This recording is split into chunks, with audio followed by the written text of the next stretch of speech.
time is, let the record show the time is what, 6:07? Let the record show all members are present. And can I get a motion to adopt the agenda? So moved. Second. All those in favor? Aye. Aye. Aye. 5-0.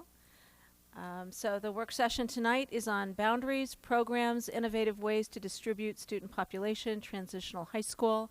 And it looks like we have a presentation from, I'm assuming, Mr. Miglerino, the demographer report. Take it away.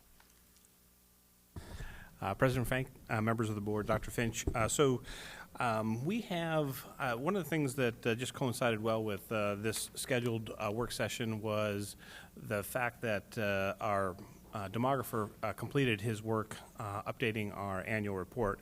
We're going to spend a little bit of time just kind of going over the report itself and talking a little bit about how that can lead into boundary changes or potential boundary changes, or just kind of what the projections look like. I have provided a copy of the presentation for this evening at the dais, as well as a full copy of the report. There is an executive summary, the first 2 pages of the report.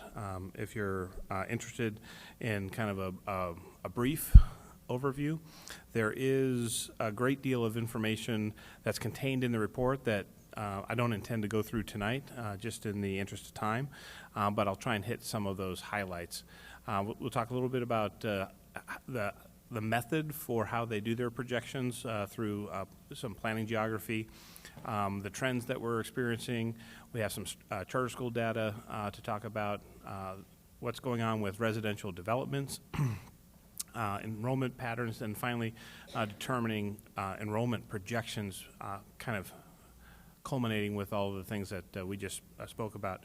We'll talk a little bit about some conclusions and potential considerations as a result of the information that we've gleaned from this report at the end. At any point in time, it is a work session. At any point in time, if you'd like me to elaborate on any of these things, I'd be happy to do so. So if it can be interactive. If not, it probably is not going to fill 2 hours worth of time, and that's okay too. I don't know that I don't think there's going to be a ribbon or anything for that. Have faith in you, Mr. Miglerino. Okay, well, I know my history would lend somebody to believe that I could fill the time unnecessarily. But just the actual method that we use involves study grids. So these are small segments of our district boundaries, and each of those represents a various geographic location within a school boundary, so none of the grids should overlap any of the school attendance boundaries, so that way that we can do some planning. And as time goes on, some of these are large areas because they're undeveloped, and as time goes on and development changes, some of these study grids have to change as well. So you'll see, I mean, this is even super small font for me, but some of the study grids are actually identified with alphanumeric numbers. So what was study grid 62 is now 62A and 62B and 62C as it gets subdivided as development happens, so that, again, we can look at what's happening in more specific areas. This is what the population looks like for our district. All these green dots are actually enrollment students.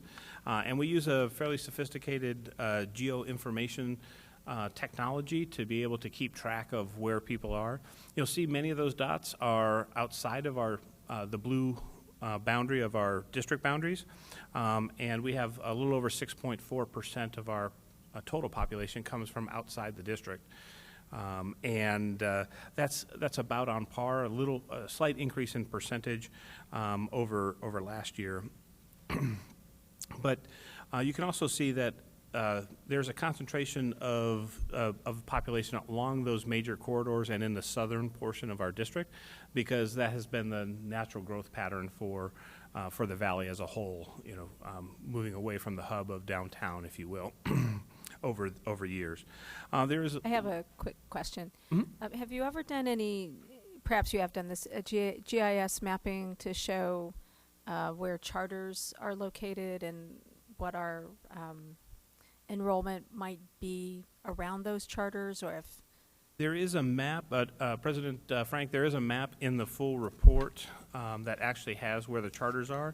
We don't know where their student population would be. They don't share the detailed information about their attendance. But there is a whole section on charter schools that starts on the full report.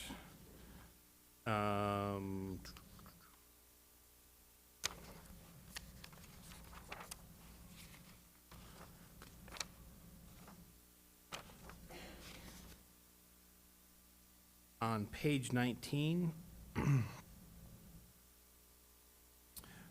I guess I was just curious as to the impact a charter might have to the schools that are within a close radius to those particular schools. If, again, the students at a charter can come from anywhere. I just wondered if we had done any, or if there was a way to do any GIS mapping to show if some schools in the district were more impacted by a charter nearby than others, if that makes sense. Again, the GIS technology, we wouldn't have any geocoded information from the charter schools. We would have geocoded information related to our students, and we do actually track how many students attend the school in which they reside in. Okay. And we'll show you what that looks like later in the presentation, too. There is a map on page 21 that actually identifies kind of a geo reference to all of the location of the charter schools, so you can kind of overlay those. But again, we don't have detailed information about the charter school student population to be able to map that information. Right. Okay, thank you. Is this supposed to be all the charters in our district? Because I don't see like Valley Academy on there, or I'm sorry, which one? that list that you showed us on page 19. Yes. Which Is one that did you, supposed to be which, all the charters in our district? it is representative of all the charters. Which one are we missing? Well, I don't see Valley Academy. Well, it looks alphabetical. It's been bought by Reed Traditional Schools has assumed Valley Academy. So it's there. It's fourth from the bottom.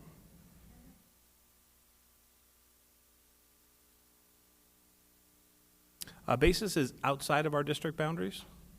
It's actually in the Peoria School District, and so is Candeo, another charter school that's close by to Basis. That's correct.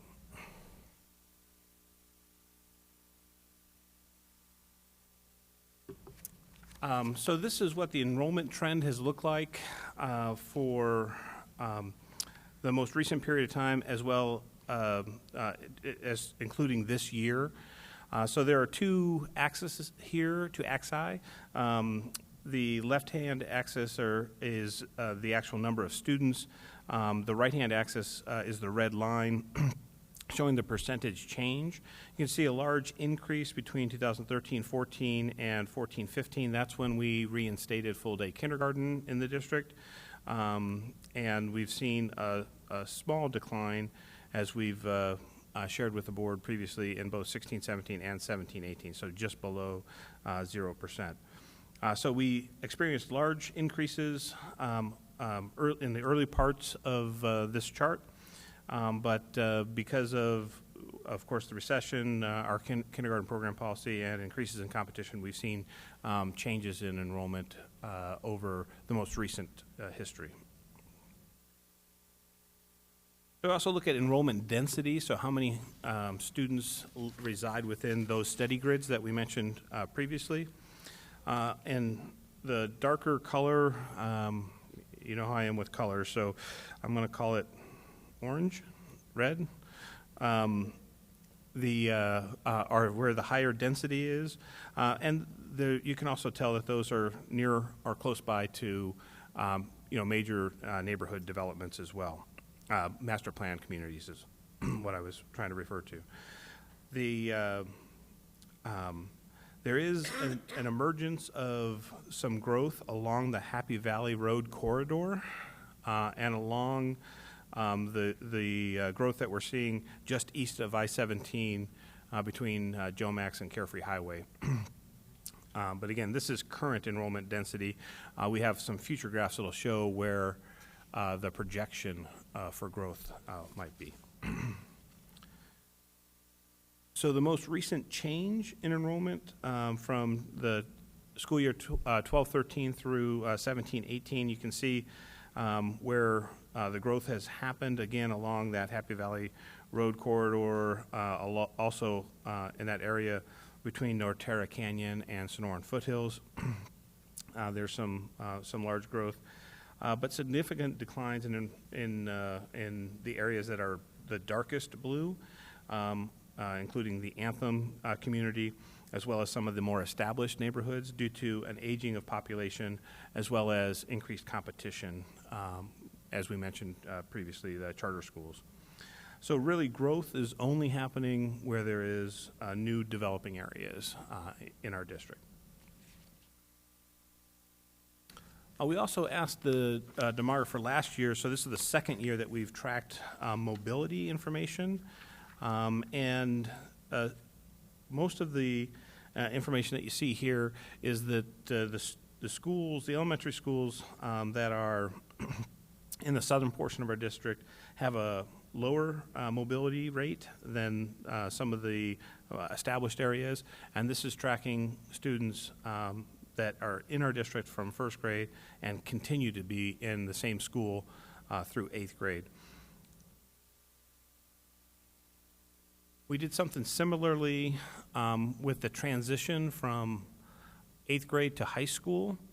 And so this is a pie chart showing each of the school locations that have an 8th grade population and how much they retain of that 8th grade population into 9th grade. And so the dark color, the black color on those pie charts represents them leaving our district, so not continuing at one of our high schools. There's a large presence of that at the West Wing School. You can see that pie chart has not quite a half of their population that do not continue to one of our high schools. The different colors represent the different school options that those 8th graders elect as they move forward into 9th grade.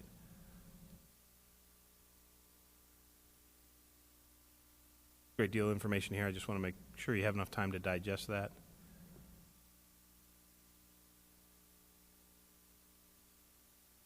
For Miglerino, so on that West Wing circle, where half of it's the orangish color, does that mean they're going to Sandra Day? President Frank, Ms. O'Brien, yes. So a little over, I think it's a little over half of the population goes to Sandra Day O'Connor, which is their designated high school. And then the purple is Mountain Ridge and black is they've left. Okay, thank you for clarifying. Yep.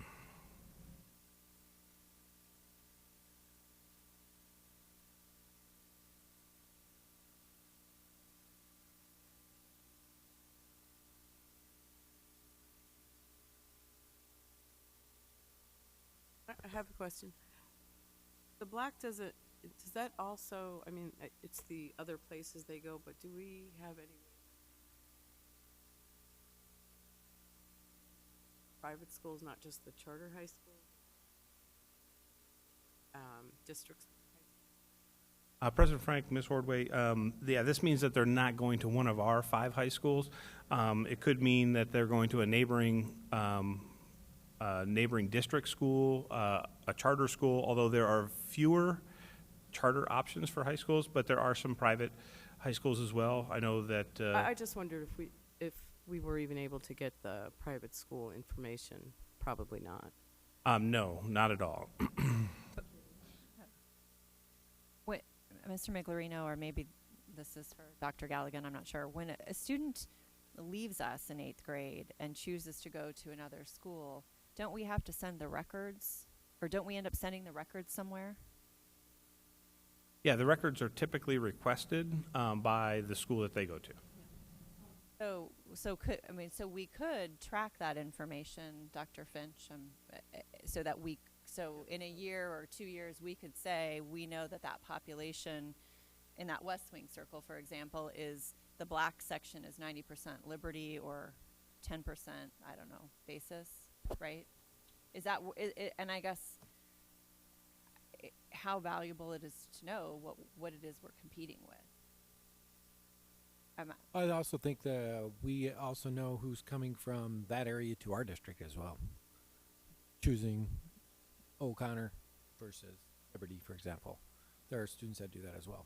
Right, that's the 6.4% that, I mean, that's part of that 6.4% that Mr. Miglerino referred to as kiddos coming into our district that are outside of our district. So we know where they're coming from. I'm just... And why they're coming. Right. But true, we do need to know where they're coming from. Well, I guess that's part of my question. I don't want to just track data for the sake of tracking data. I want to make sure there's a value in knowing. Well, I think one information. thing, and I don't know why, if it would need to be addressed, but I would be curious if, at least I don't know if we can talk to the parents, we can get a group, I don't know the best way. I think, would we lose less students if West Wing was zoned to Mountain Ridge than if we left them? Because they literally pass Mountain Ridge to go to Sandra Day. And then the whole area, that's Cibola Vista, same thing. I know students over there that used to do one of two things. They would open enroll at Ridge, and then I knew another that open enrolled at Liberty.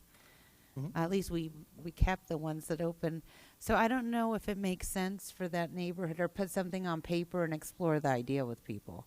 And I believe, Mr. Miglerino can correct me, that was one of the options when we discussed open enrollment, or not open enrollment, I'm sorry, boundary changes were discussed in 2014, because we were doing the boundaries for the new school, and you were also talking to populations about the boundary change, the very one you're talking about, Ms. Tweedy, about having those populations go to Mountain Ridge, which would then impact O'Connor and So on and so on and so you know, forth, there was yeah. kind of a right. So The Norton Mountain going to Mountain Ridge, or is it going Sandra Day too? And so that's north of Terramar. It's several miles up. that's a neighborhood, right? You're talking about a neighborhood. Yeah. Because there is a Sonora Mountain School that's not in our district, but that plays with our district, so I was just... And those students are closer to Mountain Ridge as well. But to answer your question, yes, that was part of a plan that included everything south of the 101 freeway being assigned to Deer Valley High School to help balance the enrollment, and that freed up some space at Mountain Ridge High School, in which the West Wing community, and could even include the Sonoran Mountain Ranch area, could also attend Mountain Ridge, and that freed up some space at Sandra Day O'Connor, especially because they have some specialty programs there, ROTC, the American Academy of the Arts, to name two, as well as you can see that there's a strong interest by those at Norterra Canyon. You can see over half of that population is attending Sandra Day O'Connor, yet they're assigned to the Goldwater district, the Goldwater High School. Yeah, and as just a reminder that when we talked about those, or when those boundary options were presented, for people who are at home watching, it was to be a phased-in approach. It wasn't a, hey, we're going to change this next year. It was, we're looking to do this a few years down the road so everybody can get used to the idea. Well, obviously, if you have someone who's a junior at one high school, you wouldn't want to.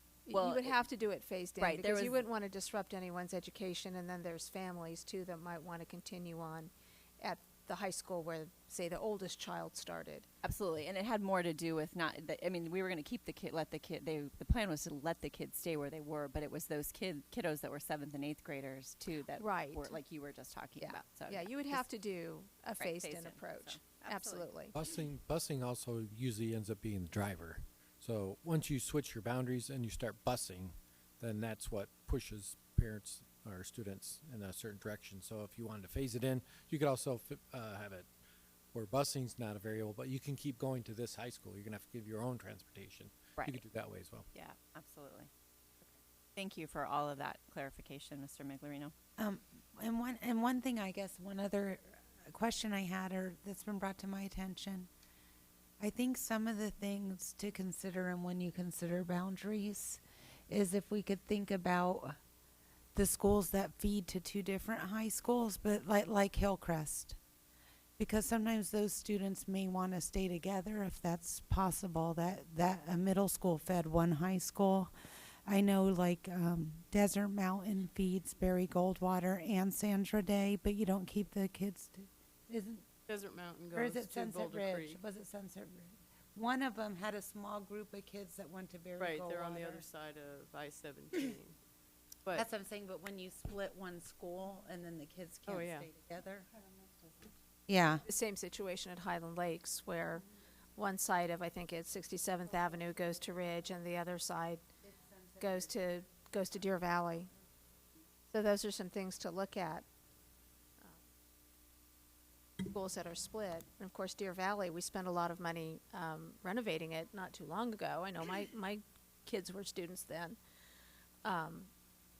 So we definitely want to fill that high school, especially if it would mean creating some breathing room at some of our other high schools that have a higher enrollment or are more crowded, let's say, if that makes sense.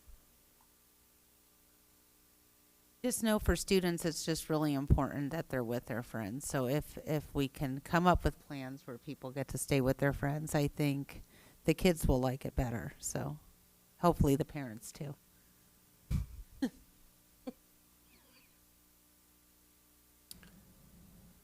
And so we have this information for 2 years as well.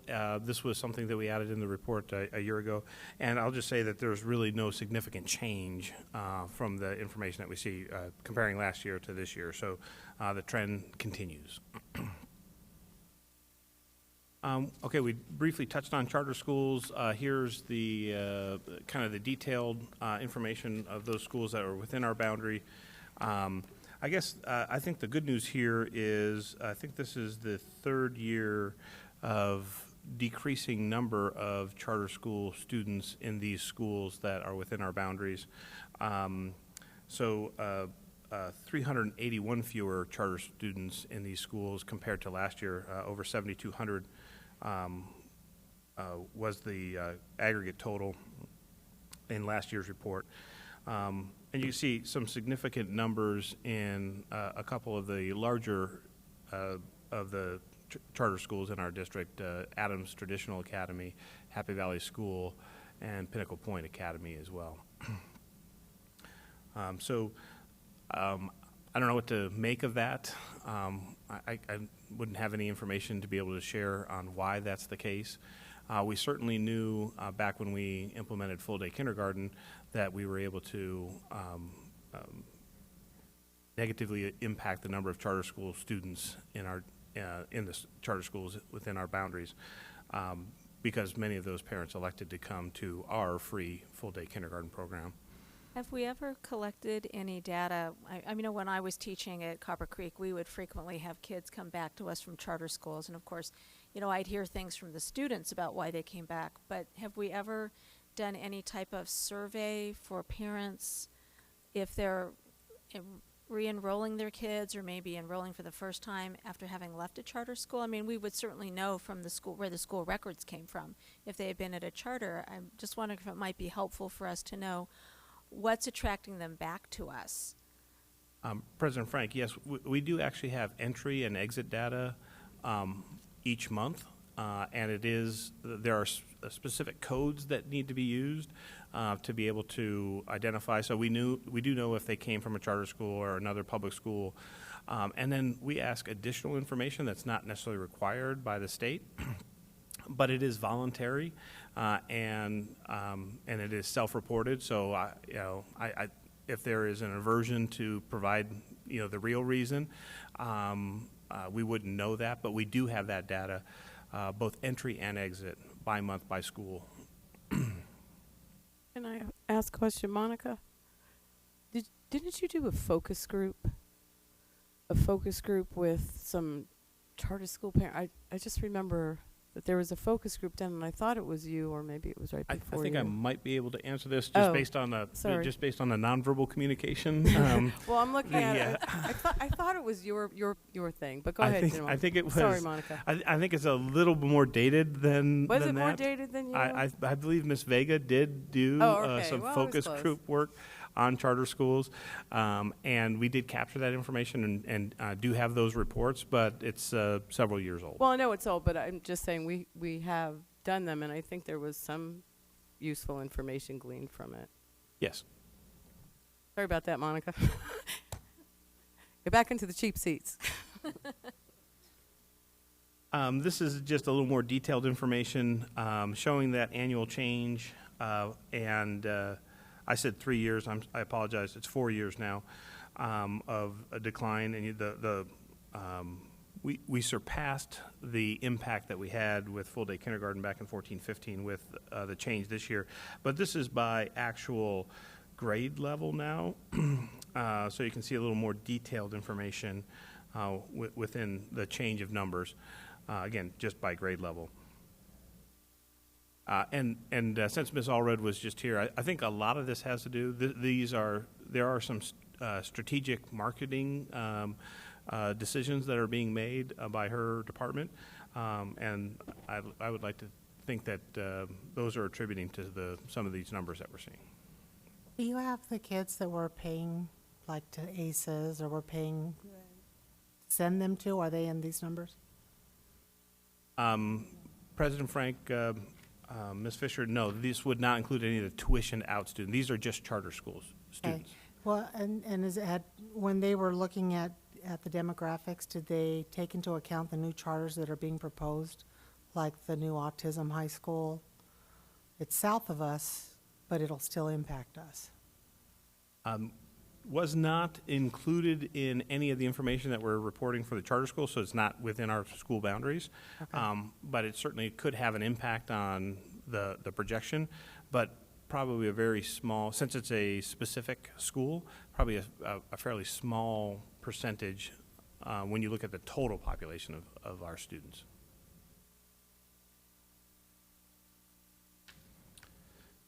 Okay, moving on to kind of residential development. I mentioned before along that Happy Valley corridor, we're seeing some development happen in earnest on both the east and the west side of the Happy Valley corridor. Multifamily has also seen a small increase, and we usually see a lower student yield from multifamily than we would from a single-family home, as you might expect. But we are seeing an uptick in that type of activity within our district. And we have 6 what we call major projects, and we're going to be able to see exactly what the increase is in terms of the number of projected homes from those primarily 6 existing projects.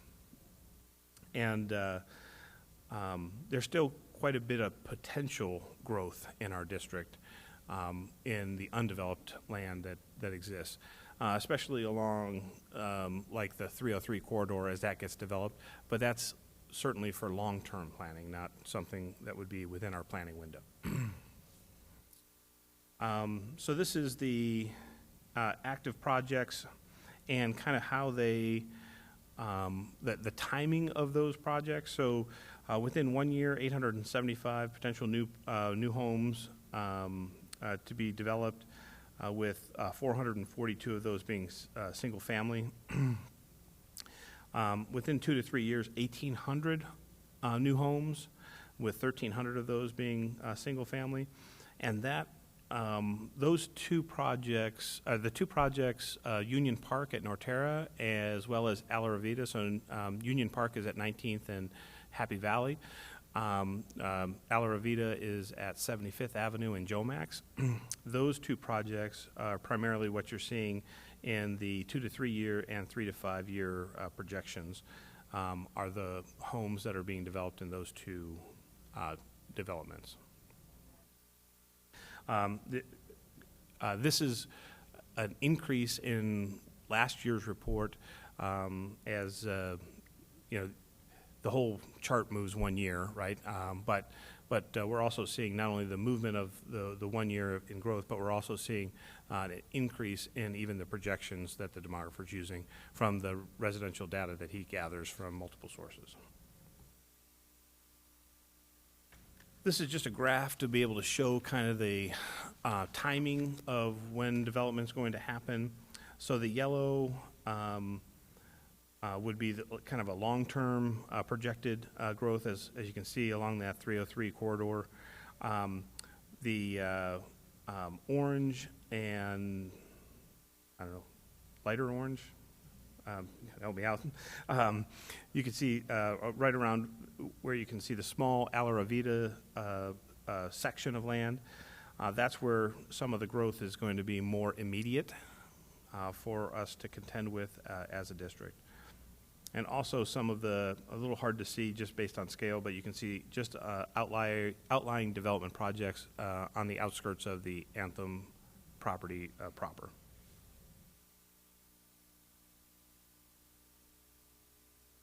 So even with new development, so over 10 years, we're projecting 10,700 new housing units. Occupancy rates will continue to rise, resulting in 11,000 new households in those 10,700 units. But household size is continuing to decline. So the number of occupants in the house is declining over time. So a family of 5 now looks more like a family of 4 and could look like a family of 3 in future years. And some of the single family. So that is affecting the projection because I'm using whole numbers, but it's calculated much more detail oriented than just a whole number, and that a slight impact in the change in the household can change the projections for the anticipated number of students. That combined with a declining birth rate in our zip code, so we can get birth rates by zip code, but that's as much detail as we can get. And then we have to assume that they're going to be here 5 or 6 years later, so that they'll be in our school system, and that's not always the case, but we can trend that over time. But the combination of increasing homes, which would yield an increase in numbers, that is going to be offset by that household size declining and the birth rate, which is also contributing to the household size declining. And so our population is projected to, the enrollment to population ratio continues to decline. Currently we are at 69.3%, 68.7% the following year, 67.9%. So that is going to have a negative impact on student enrollment as we look at these projections. So this is what the projections look like, including capture rate, which is a term that we have talked to the board before about. The capture rate is on the right-hand axis and is represented by the green line. And the blue bars on this graph represent the total student population projected in our attendance boundaries. The black bar represents the number of students that we are projecting, or that the demographer is projecting. And you can see slight decline in the capture rate. That is being trended based on what we're currently seeing in increased competition, new opportunities for parents to choose alternative options. But also, even though there's a slight increase in the total population, again, that's being driven by the new development that's being projected. You can see that our student population is projected to be relatively flat. So that looks like a couple years of very minor decline in the immediate future, followed by some pretty modest gains immediately thereafter.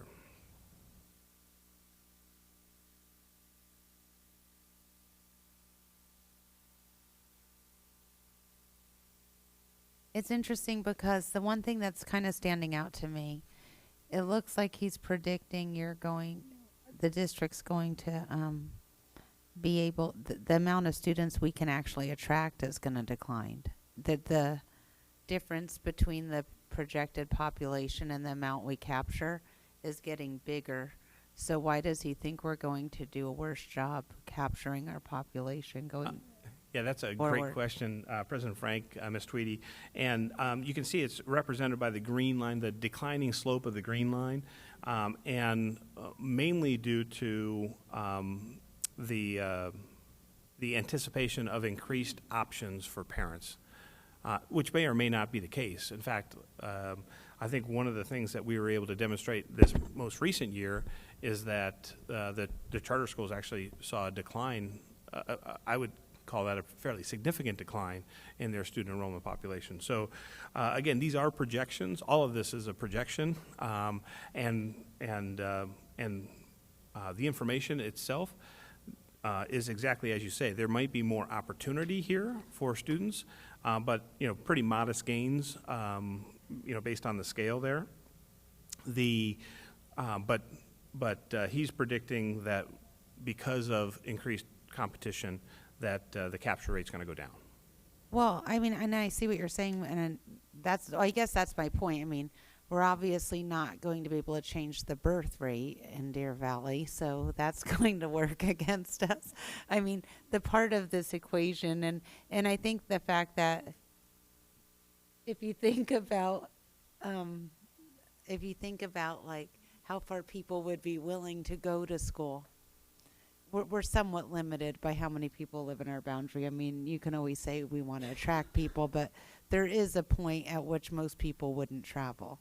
That's correct. And so to me, our biggest area to attract enrollment is to make that we're capturing more of the population that's school age that's living here. That's where the room to grow enrollment, I think, comes from. I totally agree. I think when I first arrived, Mr. Migliorino shared this statistic with us.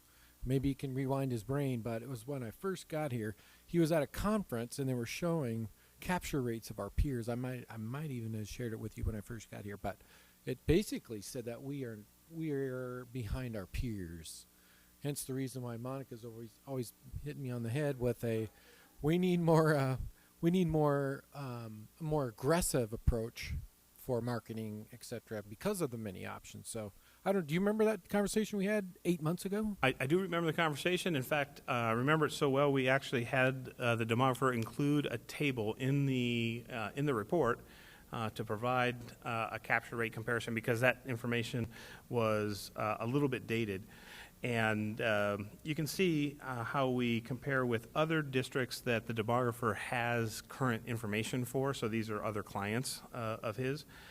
He does caution us on doing just a direct comparison of capture rate, because where these districts are in proximity to alternatives for parents to choose from, how they perform on student achievement. There are many variables that can drive these numbers, but you can see that our neighboring district, Paradise Valley, has a higher capture rate than us at 74.6%. We're at 69.3%, and Peoria is actually the highest on the list at 90.9%.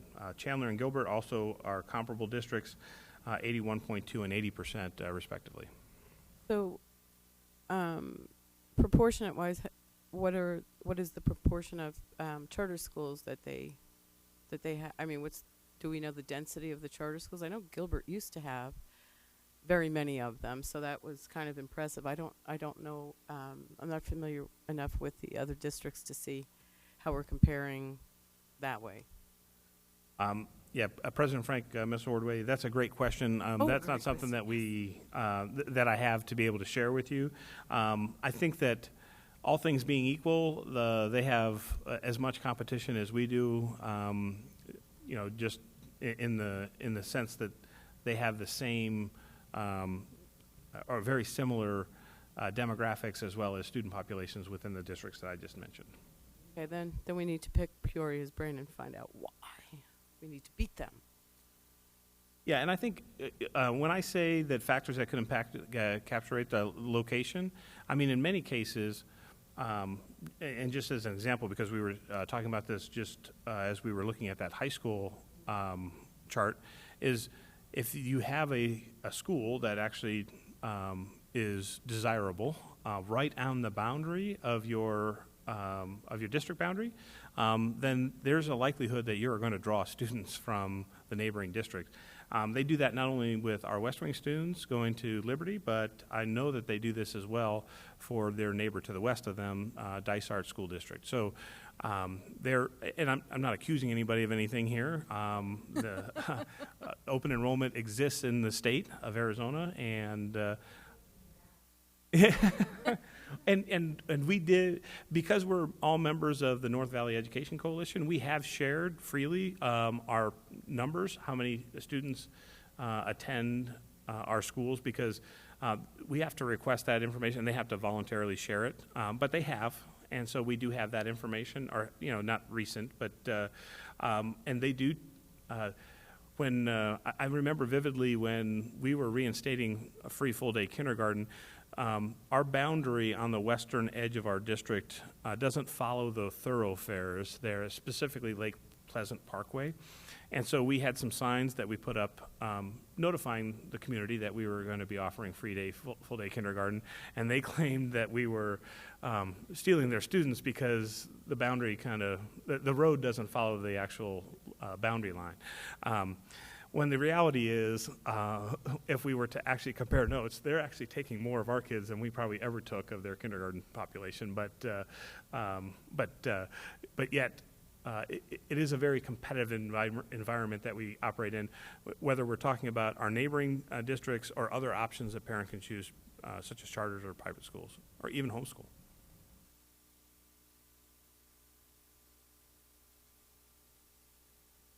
I was curious about Constitution, because when I went to Constitution and we were talking about it, and at one point they were a right-sized campus. They were under-enrolled. And now she was saying how their enrollment has picked up tremendously. And you know, they're utilizing most of their space. So was that just due to an increase in population?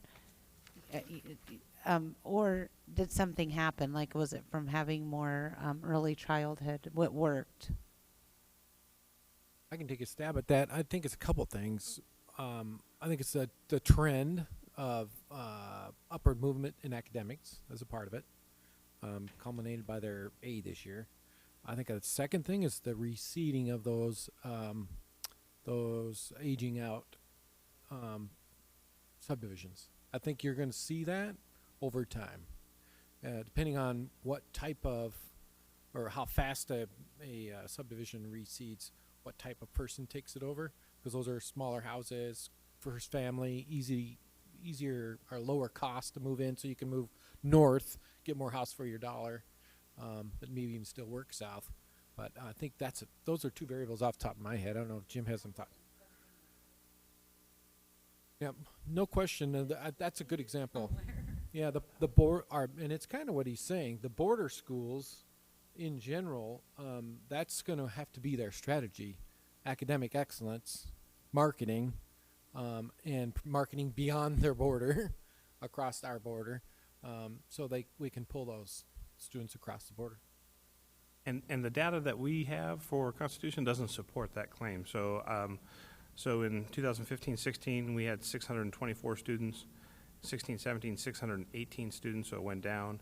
And then this year, 604 students. So it appears that their population is declining. Still declining. Did they have more counted in those numbers? This includes all the students, including the developmental preschool students. Yeah, I wouldn't be able to swear by that. I can find that information out, though. I'm wondering if it's making more sense to build it from preschool. This would include all of the students that we send in the file, which would include the preschool students. but I'll have to verify that to be certain, because it doesn't have it by grade level. So we'll be able to look at the actual information by school as we move through the presentation. So we've already talked about this to some degree in terms of, again, most of the population is in the southern portion of the district where the development has been established. Birth rates are declining. The population from 5 to 13 is relatively stagnant. And we're seeing population growth increase in the ages of 14 to 17. So that is also contributing to some of our high school population that we're seeing. And we also look at the adult population using the census information because trying to extrapolate what would be a parent of a school-aged child, and we can see that we're seeing a diminished share that would typically generate elementary student age populations, and an increase in an older population in our district in general. So here is the enrollment change. The graph on the, or the map on the left is the most recent, will be the most recent 5-year projection, with the red area being where much of the growth is anticipated. And again, that corridor between Happy Valley and Carefree Highway on the east side of I-17 is significant here, as well as that Ala Ravita project, which is on the west-hand side of our district boundary. Looking 5 years beyond that initial 5 years, so from 22-23 through 27-28, again, population growth on the west-hand side of our boundary, just above Happy Valley Road, and continuing growth in the area east of I-17 between Joe Max and Carefree. So those two areas are the areas that we're identifying as having potential, where those new 10,700 homes will probably be located. We look at kind of enrollment by grade level to actually see what the trend looks like over the years, not only in actual data, but also through the projection period. And the percentage change on the far right-hand side, or the second to the right-hand column, is the total population. You can see that the total population really kind of just fluctuates around, 33,600, 33,500 students in total. Again, this is assuming the capture rate that was shared previously, and any decisions that we would make that would help encourage potential student growth that would alter the projections, that would also alter these numbers as well. So if we were able to increase our capture rate, for example, it would increase our total population where we were successful in doing that.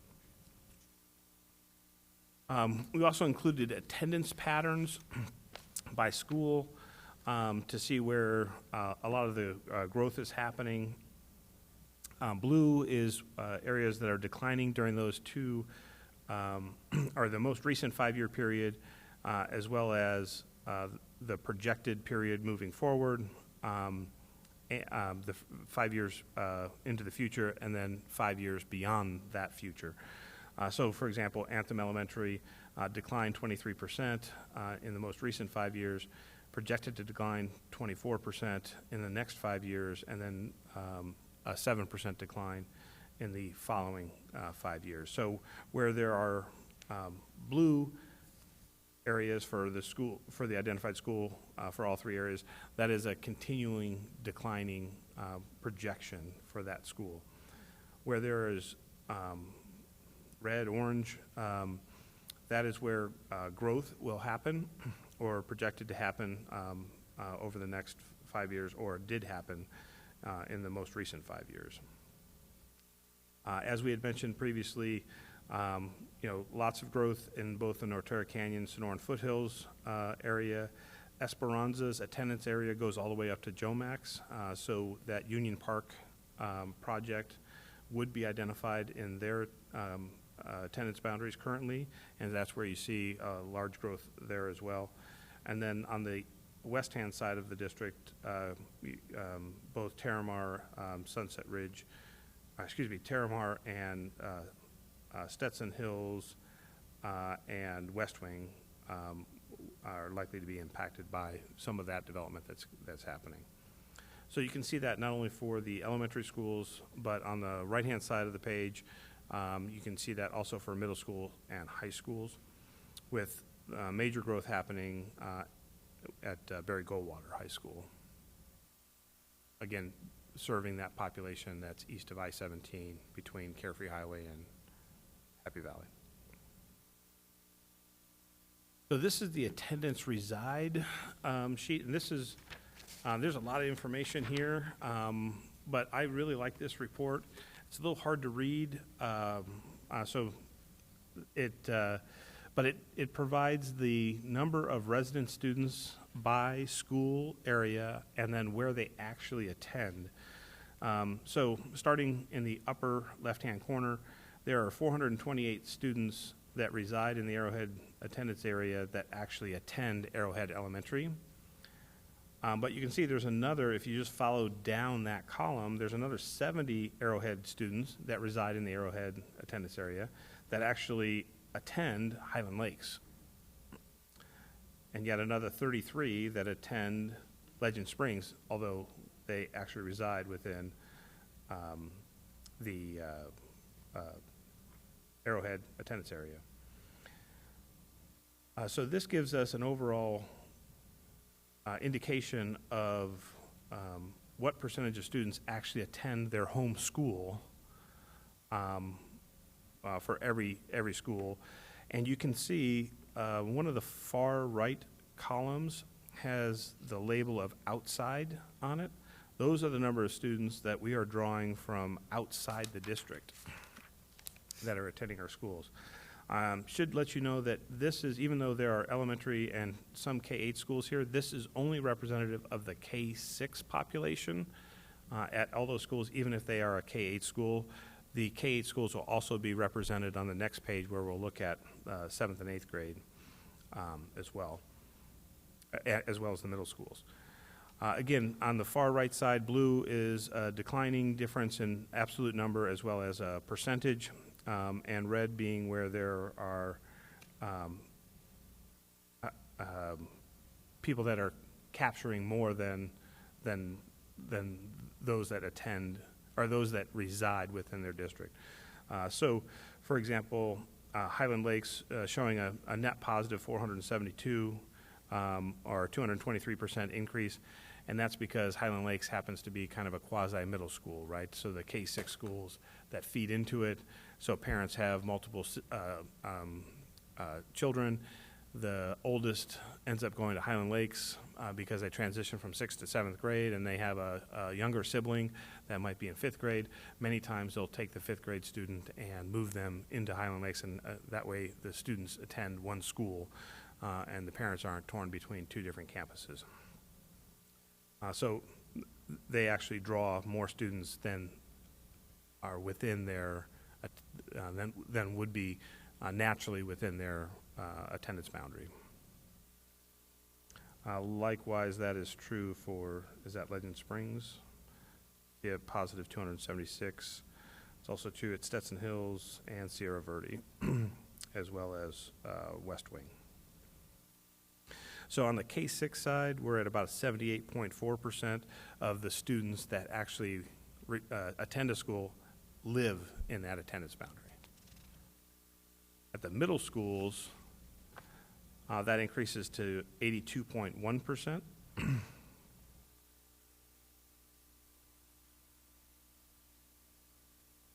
And at the high schools, that increases yet again to almost 88% at 87.9%. And I always find it interesting that both Deer Valley and Mountain Ridge, their outside student population is significant, right? 254 students at Deer Valley High School are from outside of our district. 204 at Mountain Ridge. Both of those schools, again, are on what we would consider to be the edges of our district boundary. Not only on the edge, but also on the edge where there are additional population on the other side of our boundary, right? So this really tells us where people are kind of voting with their feet, and where we have, I'll call it, more popular choices for parents within our own district.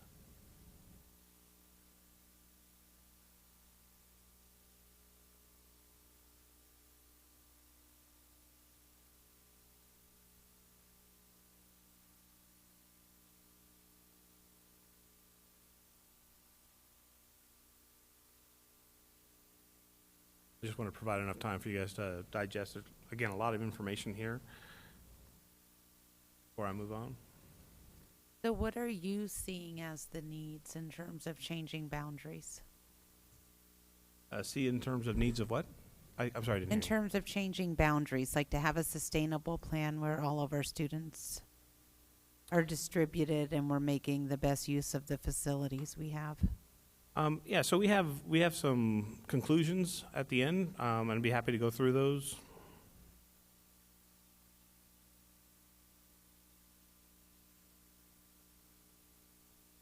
She does this all the time. You want to keep going?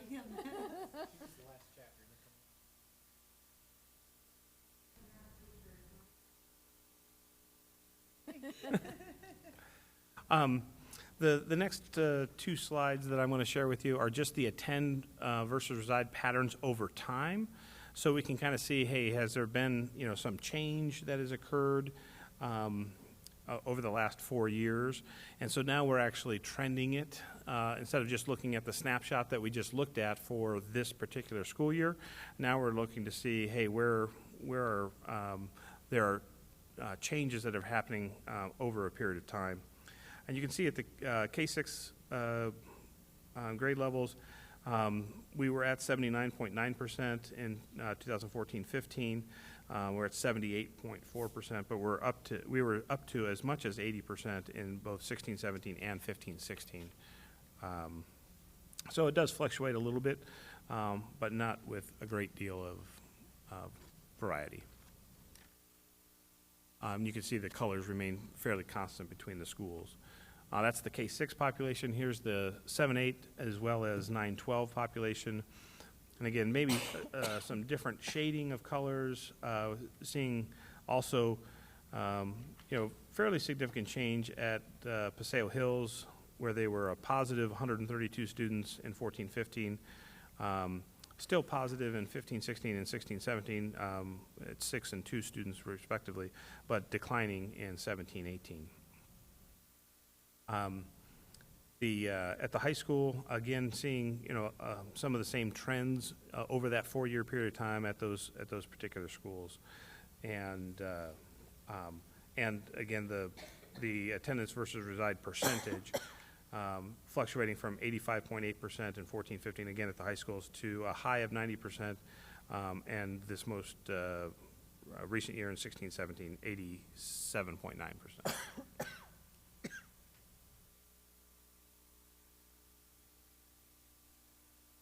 So the next slide here actually has the student enrollment actual through from 12-13 through current year 17-18, and then the projections from 18-19 through 27-28. The highlighting here is there's a legend at the bottom. So the orange color is where we've exceeded the school facilities board capacity. Yellow is approaching that capacity at greater than 90%, and then the blue is less than 50% capacity. And again, as we noted previously, we have a number of schools that are declining or stagnant with small student populations at them, at those campuses. And then a number of schools that are growing, in which we're certainly concerned about how to address the projected number of students within those areas. Namely, that includes Esperanza, Norterra Canyon, Sonoran Foothills, Stetson Hills, Terramar approaching that as well. These are the elementary schools, and this includes all population, whether it's orange is where we're going to exceed the school facilities board capacity.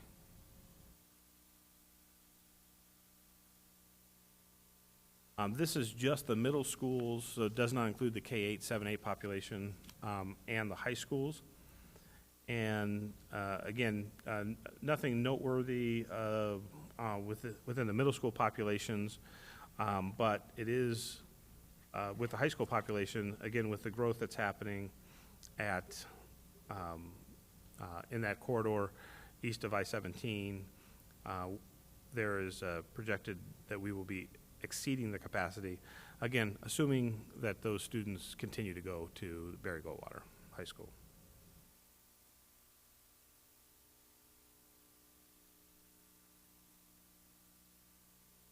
And the total population of high school students, so we had as many as 11,000, almost 11,200 students in 13-14. We don't get to even 10,935, 10,985, so not even 11,000 students in 21-22. So within our planning window, we wouldn't necessarily need to build a high school. We might need to balance the enrollment of the high school population.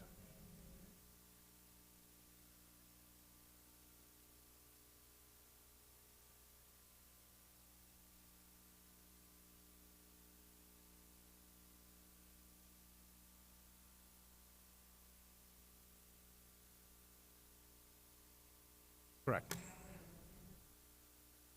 Right, I would agree, but we also have Barry Goldwater and Deer Valley High School with, I would guess, capacity. And so I don't know how the numbers would work today, but if and memory will serve me not from 8 months ago, but from almost 4 years ago, that if you shift those students to Mountain Ridge, it lightens the load at O'Connor, and then also has some effect, I think, on Boulder Creek as well, which then we can and it impacts Deer Valley as well.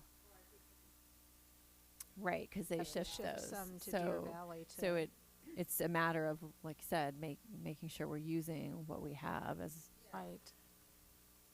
And I should note that the actual school facilities board capacity, remember, is a calculation based on the square footage, and especially for SFB funded schools, it's based on what they funded for the school. So for example, you can see Boulder Creek and Sandra Day O'Connor had the exact same student capacity at 2,660 students, but I will tell you that Sandra Day O'Connor is considerably smaller than Boulder Creek High School.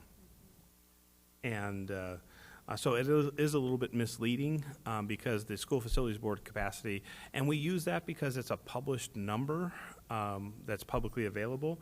But remember, when we've looked at student populations in the past, we also have another calculation that we call classroom capacity, where we add up the total number of classrooms on a campus, and we assume an average number of students in each of those classrooms, which is probably on the high end of the number of students that we would want to have at a particular campus, but it does account for where we would put the students, so that if a campus by design had interior hallways and other areas that wouldn't necessarily serve as educational spaces, it kind of norms that with the other schools in our district. Well, hopefully we're not using the hallways and corridors. Correct. I would hope. So with all that information, just kind of, I'll briefly go through some conclusions. And I don't have actually recommendations to share with you tonight, but more of a conversation as to what we should be exploring. But again, seeing a couple years of maybe stagnant, if not slight decline in student population until some of this new housing development gets started. And they have already begun, I should tell you, but it takes a little while for these projects to get momentum. And we're still trying to see if the new housing start's going to offset that declining birth rate and change in household size.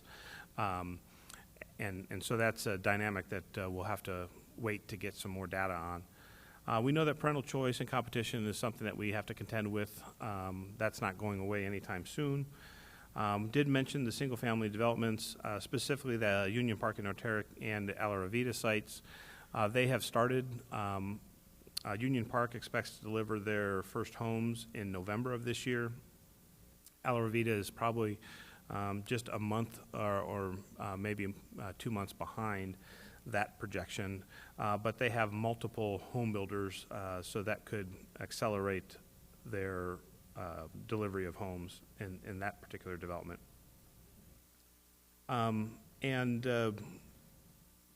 With those new developments, because they are concentrated in very small geographic areas of our district, in the case of especially the Union Park option, we have very few alternatives to be able to where to send those students. So one of the things that we're currently working on is an elementary school site within the Union Park project, and we hope to bring an agreement for the board to consider. Don't believe it will be at next week's meeting. We are now targeting for that to be at the April 24th meeting to talk about reserving a school site within that development that would give us the ability to potentially construct a new school in that development. As a reminder, that particular development had to be rezoned by the city of Phoenix. It originally did not have a school parcel at all in it. We objected to that and were able to get a school site included, but as part of the stipulation in the rezoning that was approved by the city of Phoenix, we only have 18 months to make a decision about that particular school site, and the developer has the ability to entertain any other option, which would include a charter school or private school for the student population that would be generated. So although we have had a great working relationship with the developer on that particular project, that 18-month clock started back in July of this year. So we have a very limited window for us to make a decision about that, and they have options that were included in the rezoning case that the city approved. Again, to our objection, but we don't get to handle rezoning cases. That's handled by the municipalities. So the 18-month clock is for our district or for any school? For our district. Oh, okay. Yeah. For clarification, we have that 18-month window is for us to decide whether or not we want to build a school on that parcel? President Frank, Ms. O'Brien, it's basically we have 18 months to reach an agreement with them. Okay. So they have to agree as well. So they could, we objected not only to a number of things, including when the trigger started, because just because they got their preliminary plat approved is when the trigger started. But that doesn't mean that they were going to build anything. They just got their plat finished. So we objected to the trigger. We objected also to the provision that they get to essentially decide if they want to do anything with us. They could effectively not have any discussions with us at all, wait 18 months, and then go do something with somebody else.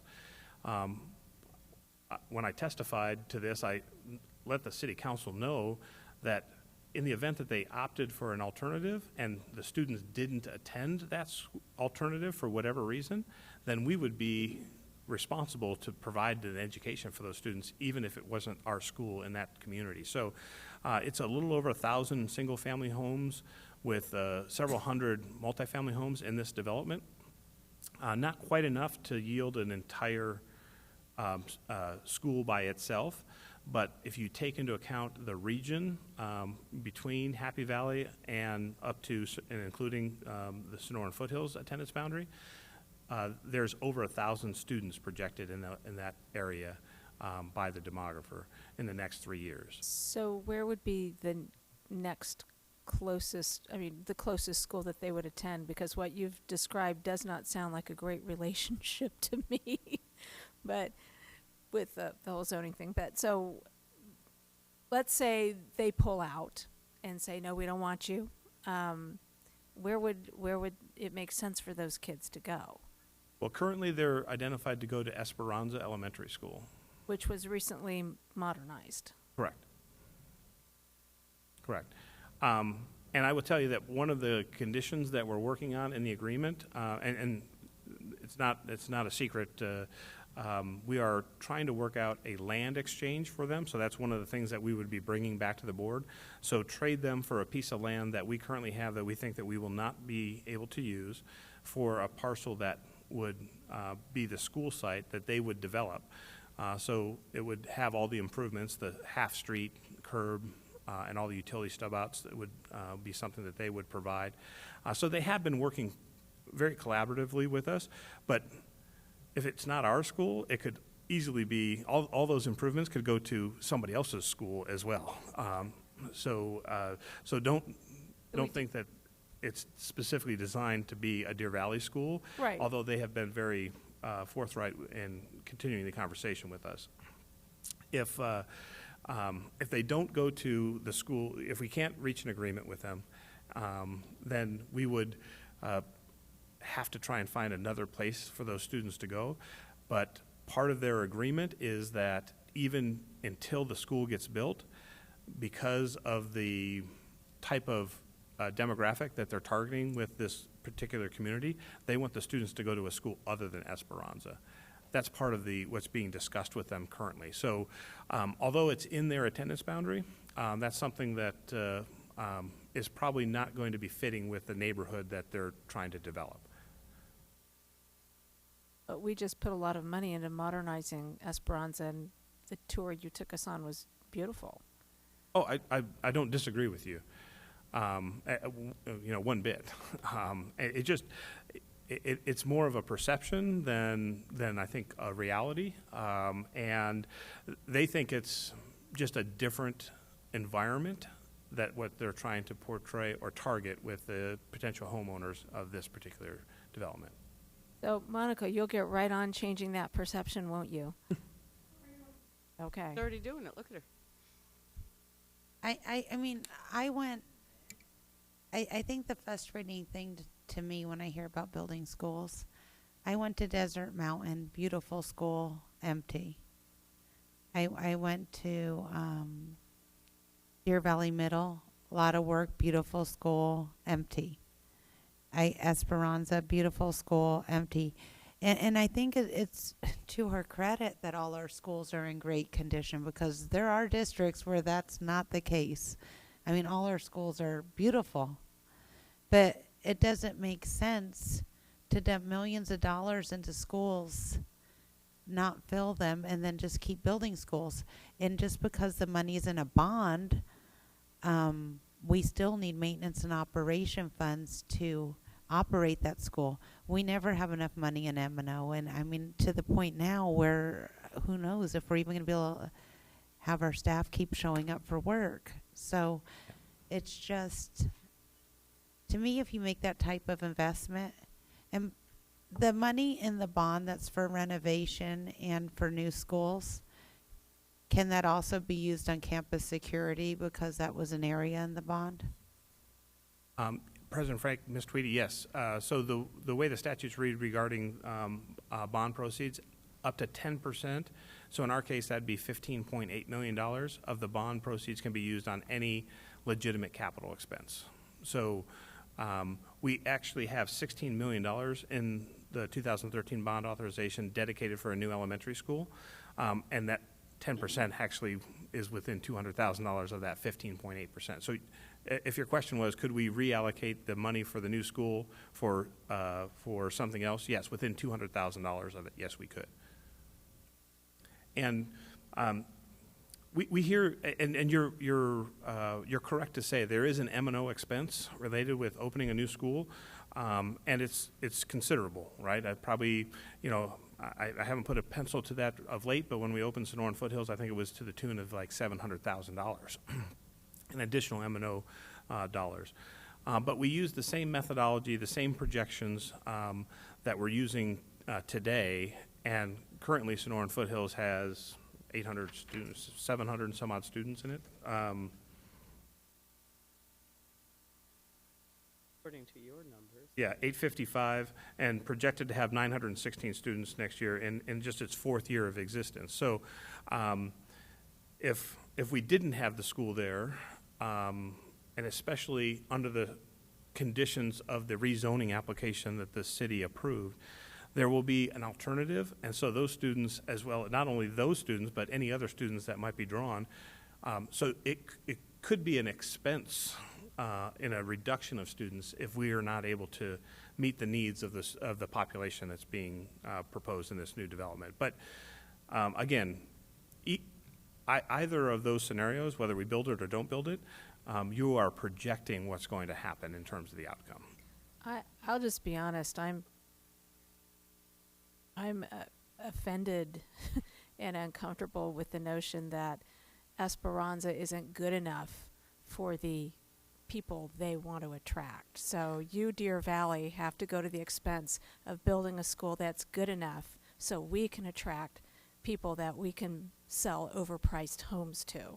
And I'm sorry if that sounds a little harsh, but I don't particularly feel like financing snobs, so. I understand what you're saying.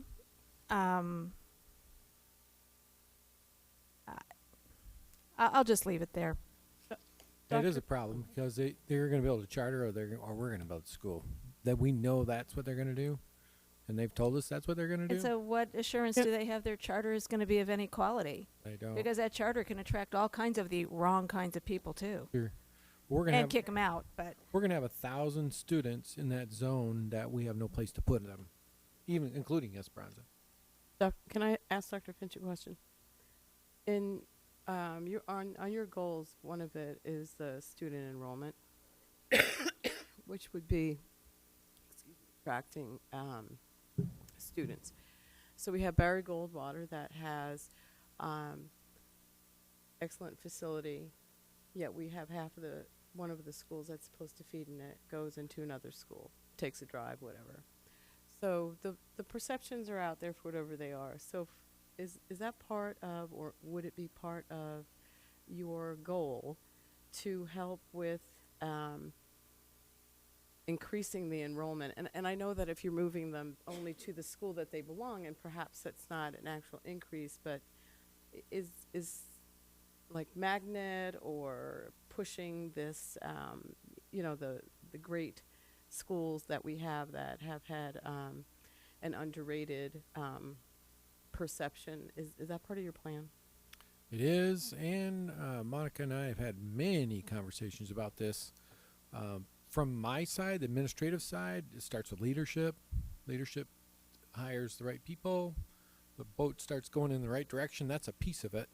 Then the attraction of students as you change the perception, as your opportunities are available, your athletics excel, et cetera, that's what moves a school from a different perception over time. But we don't have the horsepower that I would like to be more of a marketing, to attract those students that Ms. Tweedy was referring to. Our capture rate is not what it should be, and I've thought that since the first day I walked in. Well, I think for Goldwater, I just not an in-depth, but I would disagree with you a little bit, because the academic accolades that Goldwater has had for the last 4 or 5 years have been excellent. They were Sure. beat the odds school. They're, Sure. I mean, they're not subpar. So I would, I'm really looking for how are we going to market that school or those schools that are under enrolled for no other reason than in 1980 it looked like a bad place. Right. Yeah, it's just you're on the right trail. It's just a constant beat of a different drum. That this is not the BG of old, and you have to continue. That's this Esperanza argument as well.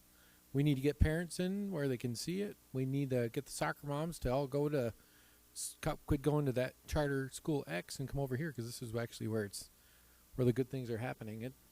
And hopefully, part of my personal campaign is the continuously pushing positive messages about our district.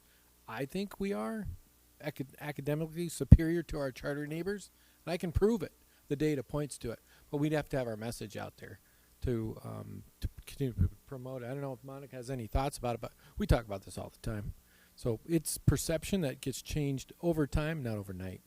But you need the resources to change that, and we don't put significant resources behind that. I know our neighbors do.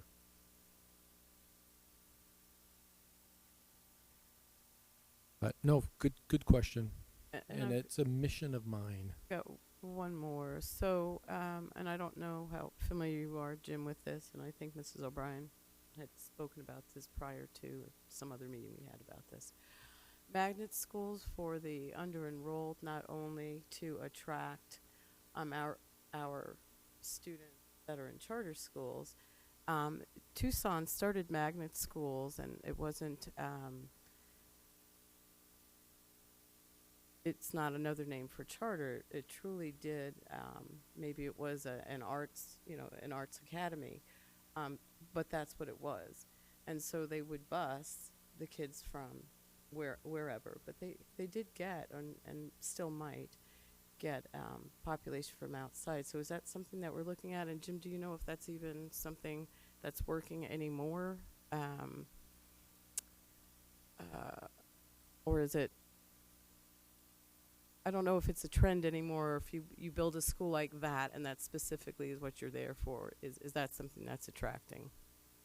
Yeah, President Frank, Ms. Ordway, in fact, the second to last bullet, I think, maybe kind of speaks to this a little bit, or at least it was intended to, that we do have 2 modernization projects left within the 2013 bond authorization, Bel Air Elementary and Hillcrest Middle School. And before we make a commitment for, multi-million-dollar investments in those campuses, maybe we want to look at opportunities that could be created. I do know that several of our neighboring schools and our comparable school districts that we share data with, they have what I call boundaryless school sites. So there is not a designated school attendance boundary for them, and they are magnet schools that have some sort of dedicated purpose.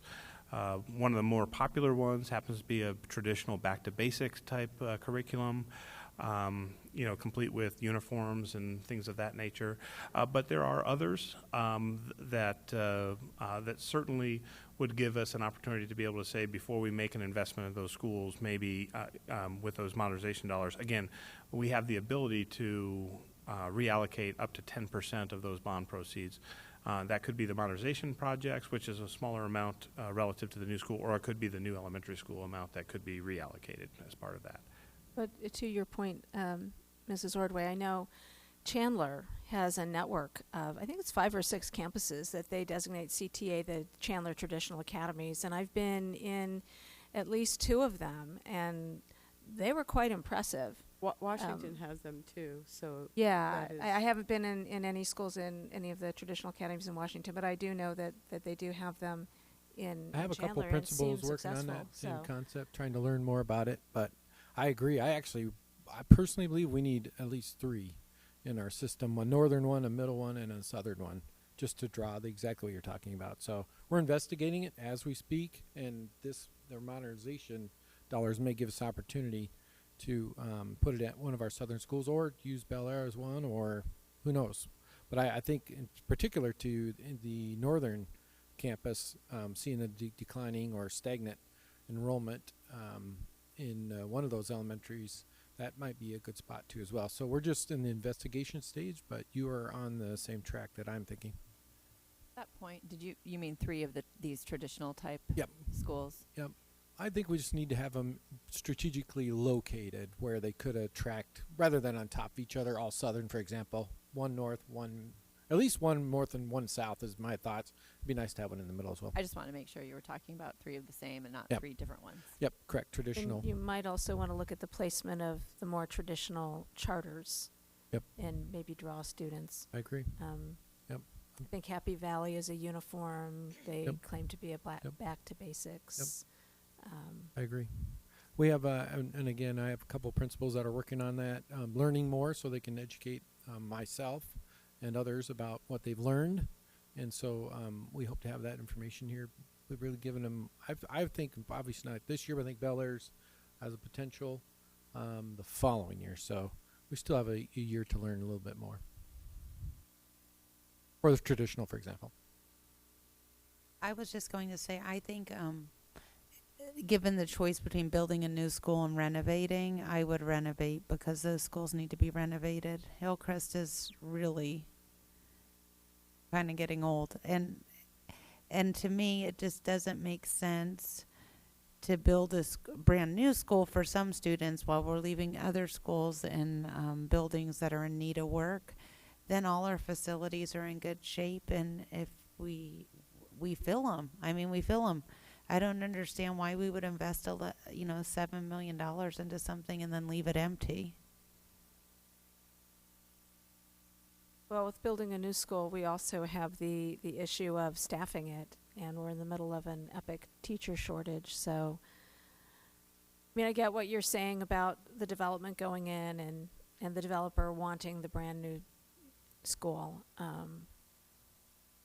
But, there's advantages and disadvantages to everything, and there's definitely some disadvantages for us.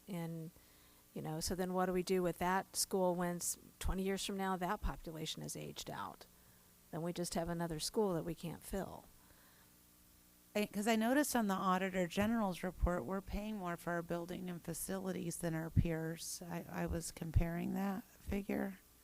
I had that up last night. It wasn't outlandish, but I'm like, we're going to keep building schools.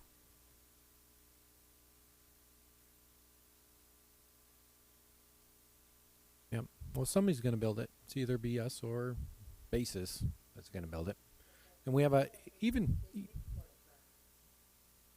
but actually you're paying for it and I'm paying for it. But that's another issue. Taxpayers pay for it.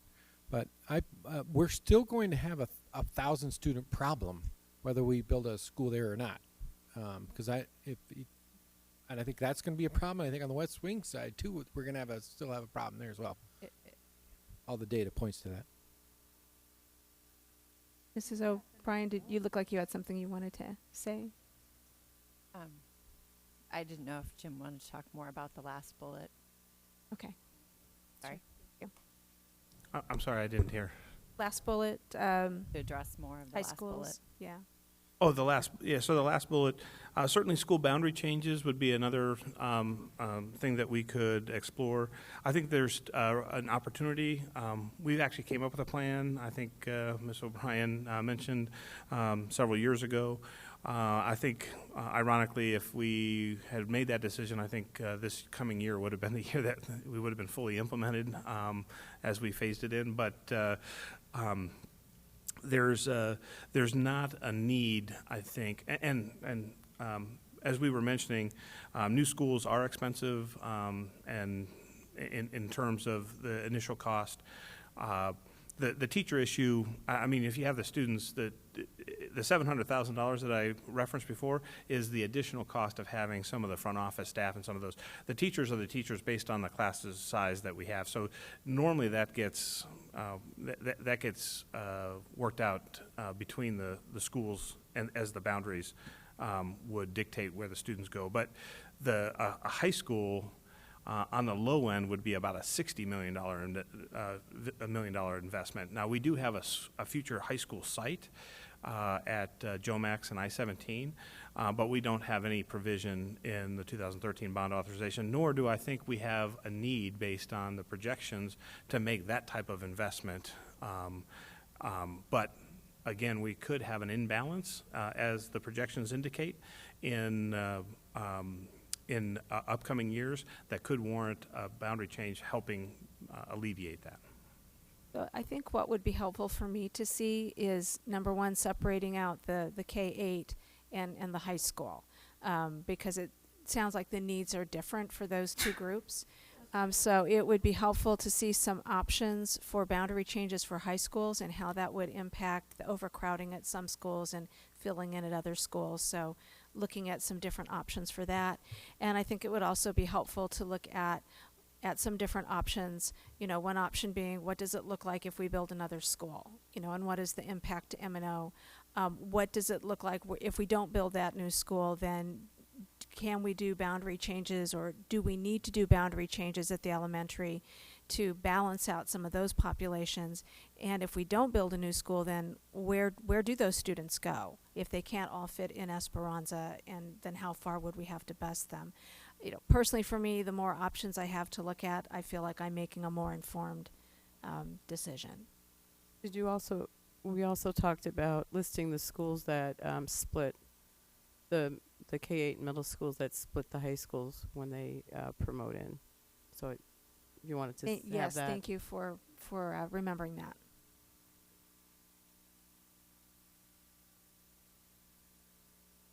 My turn? Oh, Okay. Actually, I have a couple things for you, Jim. I'm going back to Boulder Creek High School, or Barry Goldwater, sorry. I'm actually sitting here with the 2014 presentations when we were talking about rebounding then and comparing it to now. I have a couple things that I just would like information on. Our actuals aren't even matching, let alone our projections. Our projections are up on every one in our current report comparative to what we had in 2014. But when I look at Barry Goldwater, it is significantly down. It's significantly different all the way across when I look at the actuals and the projected. So I'm really curious as to why, and did something happen that we truly lost what our expected was? Because the projected for Barry Goldwater for the 17-18 school year was 2582. And for 17-18 here, which, I mean, we're in it now, we're at 1791. That's a lot. That's like 800 students. Well, not quite that many, but it's significant. And then if I look at the projection for the 18-19 school year, it's even more significantly down. So I really would like to know what has happened with Barry Goldwater that is so different. The changes, the boundary changes that were proposed then, I'd like to know. I mean, I know why it was not moved forward on, but it was a sound plan. It was a sound plan, and I would like for this board. The only person that was on the board in that year was Miss Ordway, and I would really like for the entire board to see what this looks like and see if we maybe already have a solution. Where we could just find those additional data. Now, we were talking about building a high school back then at Joe Max and I-17. So I don't know that that's, yeah, that's not. But there's, there's the plan. When I read through it, I just happened to, honestly, I was answering a constituent's questions from an email. So I was pulling all my old board books because they were questioning salary increases over the years. And I happened to find the whole book from that meeting. So, I mean, I can kind of show you what you had back then. If you don't, I mean, I'm sure you have it too, but it's filed somewhere. I have it here if you want to see what I'm talking about. But I would really like to know what happened with Barry Goldwater. Why is it so significantly different? And then is there a potential that we can save ourselves some rework if we look at what was proposed at that time, and maybe see where it needs to be tweaked based on what's happening now? So that's the main thing I'm getting from these two. The other schools are I mean, they're all higher now than what they were projected then, which is good for enrollment. But they're within a reasonable range, so it's not significant. Barry Goldwater is the only one it's just way off. So I'm uncomfortable in why the difference.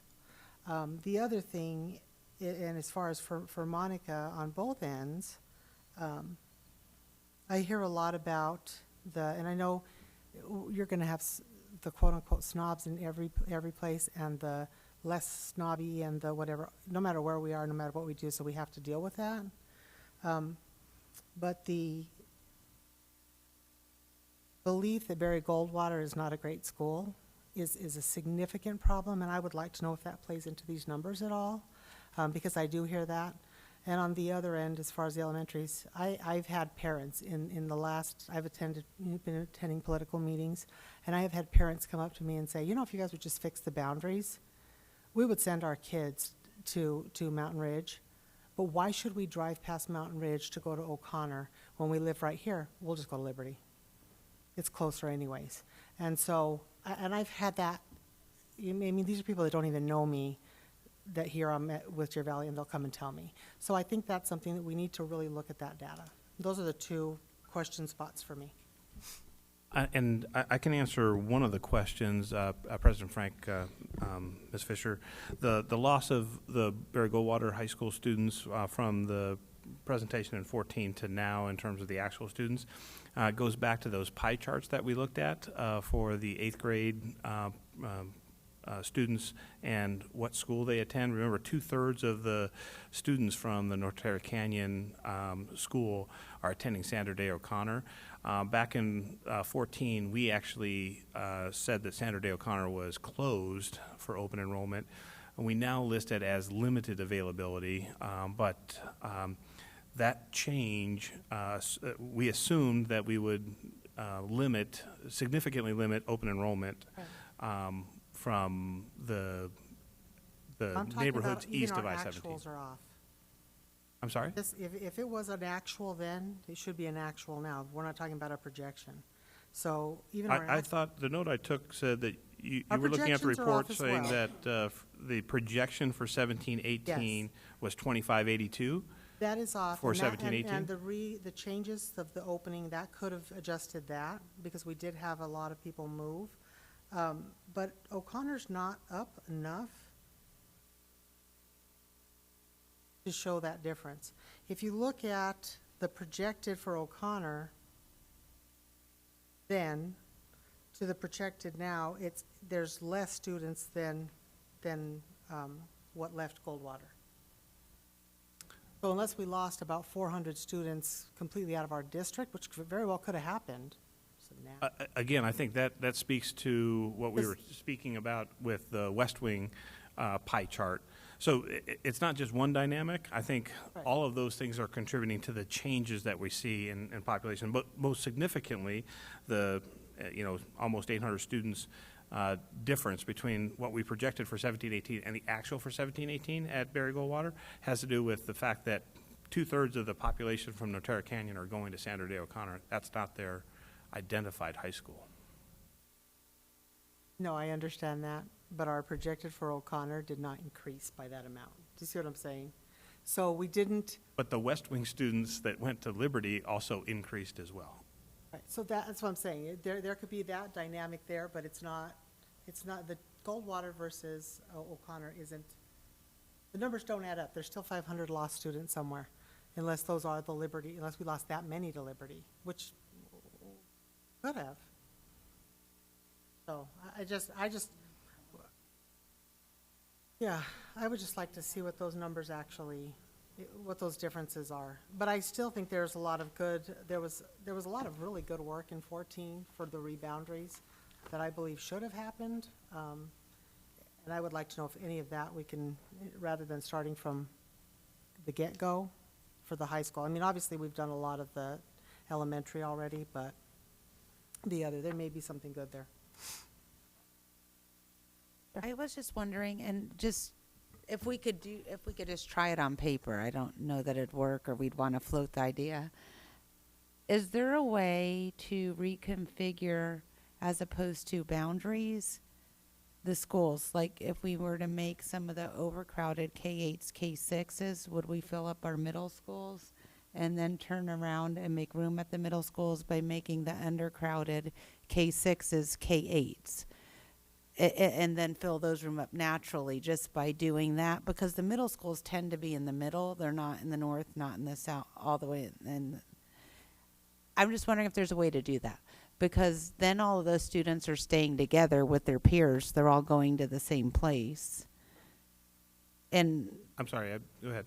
well, like our middle schools, like, so we renovated Desert Sky and it's not full either. If we were to change some of the overcrowded K-8 schools to K-6, could we fill up the undercrowded middle schools and then make room on those campuses in those neighborhoods?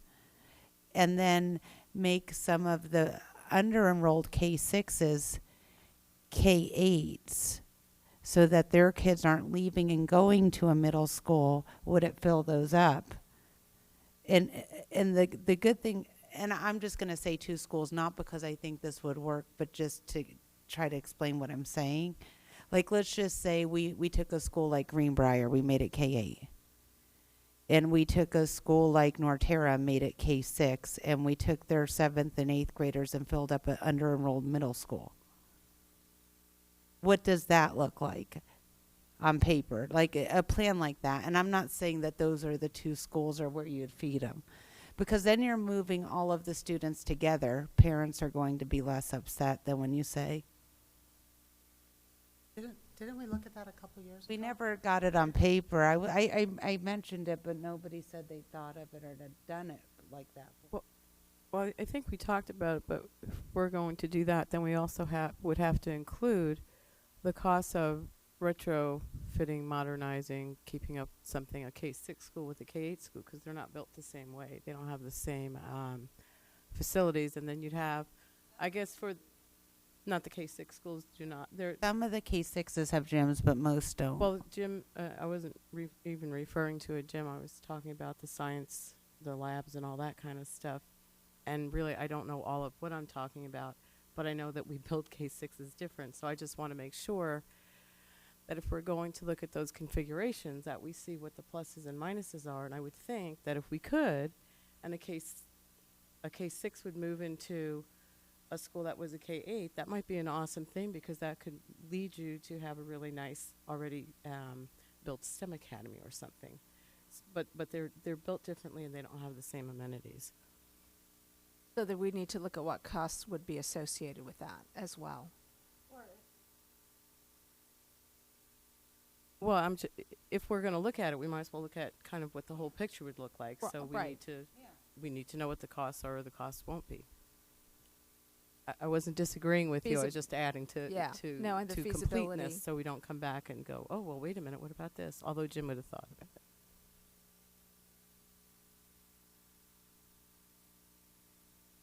Reno? I'm sorry. I'm just thinking from a proximity standpoint, because the middle schools are located where the K-6 schools are, right? Because that's where they feed into. So I'm just trying to think out loud, or think silently. Quietly. How we might be able, because we do have probably no fewer than, in my tenure here, 3, maybe 4 times that we've looked at reconfiguration, both K-6 to K-8, the middle schools to actually middle schools, because they're really junior highs. They only serve 7th and 8th grade, so we'd make them 6, 7, and 8s, and make the K-6s, K-5s. We've talked about eliminating middle schools altogether, and all the middle school kids would stay at their home school to K-8s. So we've looked at this a number of times, and one of the dynamics is because the population that's served by the schools that have the K-6 and middle school configurations has been declining over time, in order to meet the highly qualified requirements for 7th and 8th grade, because it's so departmentalized, the cost was prohibitive. It does make sense to aggregate those small populations into a middle school to be able to meet the highly qualified requirements of the subject areas within the middle school grades. But we haven't looked at it in a while, and so this is an idea that was not part of any of those previous 3 or 4 that from my memory. I don't remember ever trying to move an overcrowded K-8 into a middle school and increasing the population at under-enrolled K-6 to make it a K-8. But when we did look at this, there were some concerns about science and other curriculum-specific spaces that would need to be created at some of those K-6 schools. But anyhow, I'm just kind of mulling that idea over because it's not something I think Not even be enough 7th and 8th graders leaving those K-6 that you have to do both. But if we could fill the middle schools, yeah, by maybe reconfiguring some of the overcrowded schools. Not sure how it will work. Yeah, I'm thinking out loud as well. For me, it's actually turning into the Band-Aid approach. You can either pull the Band-Aid off little by little, try to fix a problem, but if you're trying to do what I think you're trying to do, you might have to do the whole blasted district, which is part of the reason why I didn't want to recommend it. But we can always save the party for my second year. That also falls into, you wanted to look at that charter on Deer Valley and transitional schools and whatnot. So if you're going to pull off a Band-Aid, just the whole thing. And look at all the possibilities, because that it may be ripping that Band-Aid off that helps to spark the growth that we need, and perhaps prevents us from having to pay tuition for our kids to go somewhere else.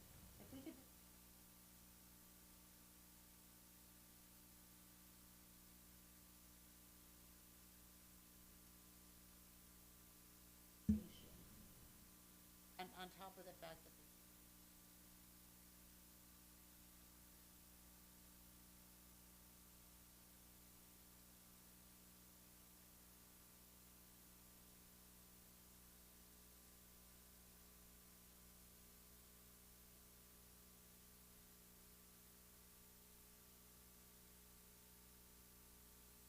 I think we'll still get pushback, though, for parents if you want to change it to the 6 through 8, because I've had a lot of parents who say, I don't want my 6th grader with 7th and 8th graders. I don't want them either. They really want 7 and 8. They're like the in-between. They're not quite the big kids, but they're not quite the little kids. I just think that would be an area where we get pushback. I do think that we have to consider if we eliminate choices from our parents, because we do have parents in Deer Valley Unified School District who choose certain neighborhoods because their kids are going to go to a K-8. And then we have other parents who choose other neighborhoods because they want them to have the K-6 and then move on to the junior high, bigger school, more sports opportunity in our district. And so that choice, again. And they're pretty evenly divided. Right. And so you get them open and rolling, or you get them actually, moving. I had a friend who just recently moved her entire family to an area so her youngest could go to Hillcrest instead of the K-8 that she was located in.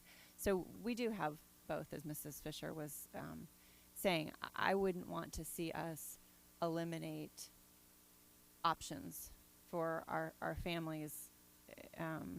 And I would also ask that we be careful, because I think it's one thing to say you're going to go from one high school to another, because in our district, I would say, generally speaking, across the board, all high schools are kind of equal in what they offer and what you're going to see. Your numbers might be a little smaller at one than another, but there's a huge difference between a K-8 and a junior high population for kids. I would love to also see that 2014 proposal on the high school boundary changes. It sounds like, from what you said earlier, Dr. Finch, that the soonest we might have some changes is going to be the 1920 school year for whether it's traditional uniform schools or a magnet art academy or whatever. But I would also rather deal with the whole enchilada rather than, or rip the Band-Aid all off and instead of torturing, Yeah. right, torturing our parents, I'm a torturing plan ourselves. person, and I like to project. Right, I'd rather plan. I mean, I'm happy to have this discussion so we can understand the information that is here. If I go back, Mr. Miglerino, you talked about the land that is still, quote unquote, earmarked for a high school that it doesn't look like we'll need any time in the next, I don't know, decade or so. Roughly foreseeing no huge changes. And I guess what I would ask, is there a way to not have that marked that way as a future high school site for Deer Valley? Because when people move into those areas around there, they expect, I still get constituents who complain about the fact that they moved in 5-10 years ago believing their toddlers would be at a high school at that location, and now we're talking about new homes again. So if there's some way to say school site, have that marked differently, I don't know if that's a possibility. President Frank, Ms. O'Brien, actually received a phone call today from a developer inquiring about our ability to forego that reservation. Unfortunately, that will compound the problem because they want to build homes, and so Of course. the only way for us to have an option for it is for us to have a reservation for it with the State Land Department. And have it labeled as a high school plot? Well, when people ask, it's a 60-acre site. It's way too large for anything but a high school. So I think it's, by design, it's hard to call it. Even if you were to label it something other than that, it's basically too large for an elementary school by a factor of 4. I think another thing that's a variable, and I came from a state that, last couple states that have been flat for decades, declining in decades. This place is booming.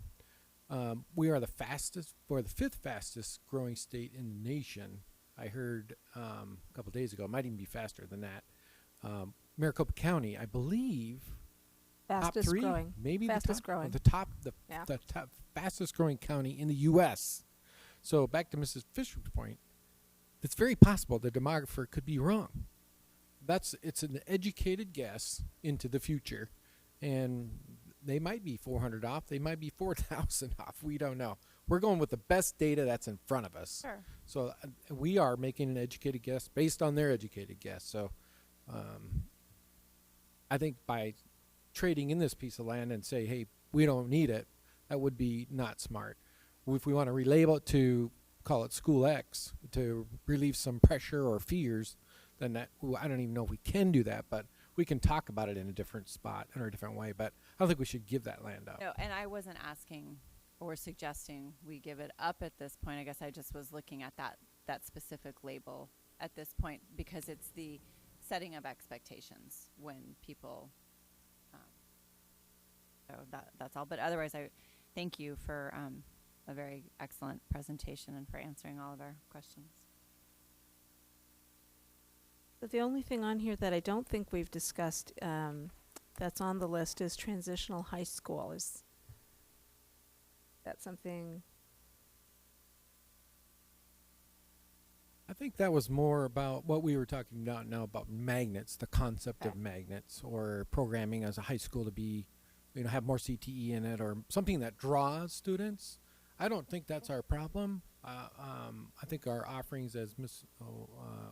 O'Brien said, is pretty even.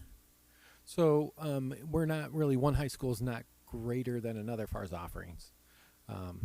And actually more students, if we balance them, for lack of a better term, it might even help that problem. Because I don't think high schools are a problem at the moment or in the immediate decade.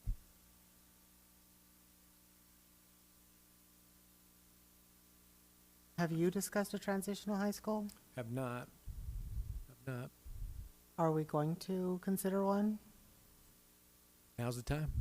Well, I mean, that's why I'm asking, because Glendale Union has a new transitional high school program. The new charter I spoke of, they have already had 3 open houses to bring a transitional high school for high-functioning autistic kids. Because through the Autism Society, we get emailed, you know, come to our open house, come to our open house, come to our open house. So it's coming. It's successful already in the West Valley, or the East Valley. We are the West Valley. In the East Valley, it's already successful. It's successful at ASU. Very successful at ASU. So I think we can sit on our hands and wait and watch everyone else do it and take our students, or we could start considering what our options are.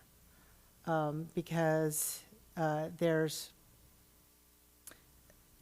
the concept that we are going to create all these kids that are going to go to college, no matter what, is not a reality. But it does not mean all kids cannot meet a high potential. And we have kids that are high functioning and may well go to college at a slower rate, but they do need to be able to transition to life. I know we, here in Deer Valley, and I'm not sure why she's not with us anymore, had a fabulous, I can't even remember her name. She was married to one of our principals.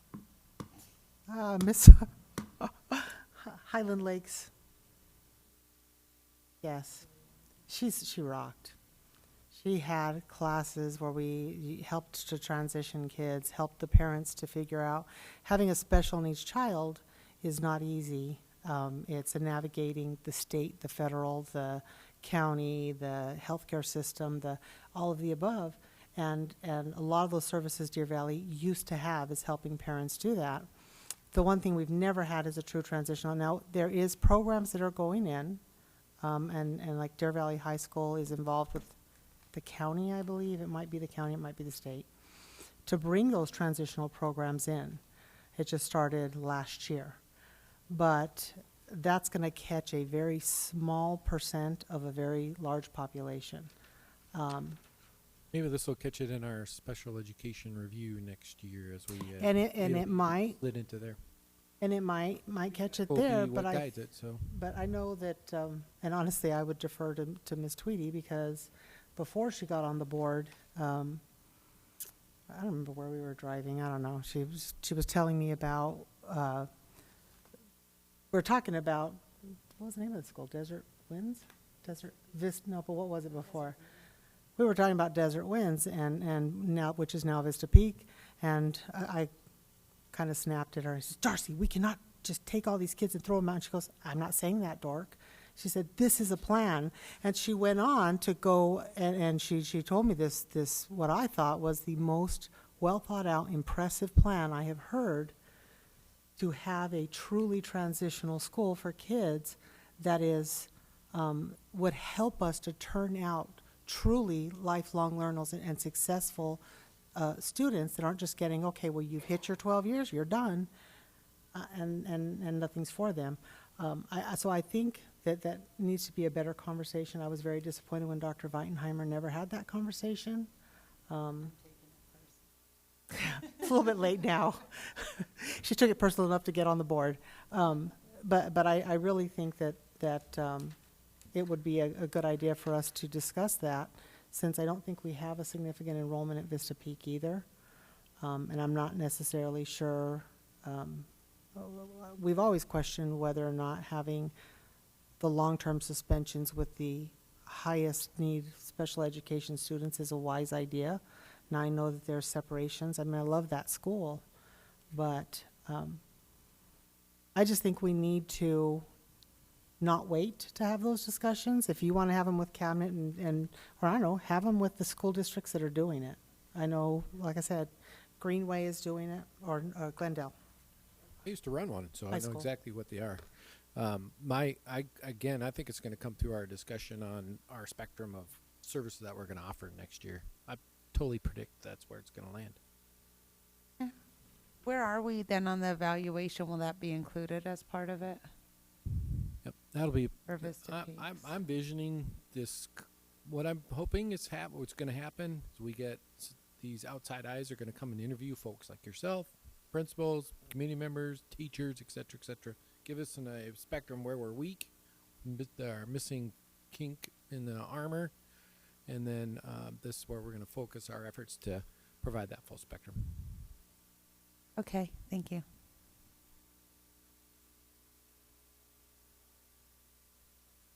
Okay, is there anything else for the good of the order? Comments, questions? Are we ready to adjourn? Please do If before so, we change our okay, minds. well, if so, I will need a motion to adjourn the meeting. I move that we adjourn the meeting. Second. All those in favor? Aye. Aye. Aye. Okay. Meeting is adjourned at 8:07. Right.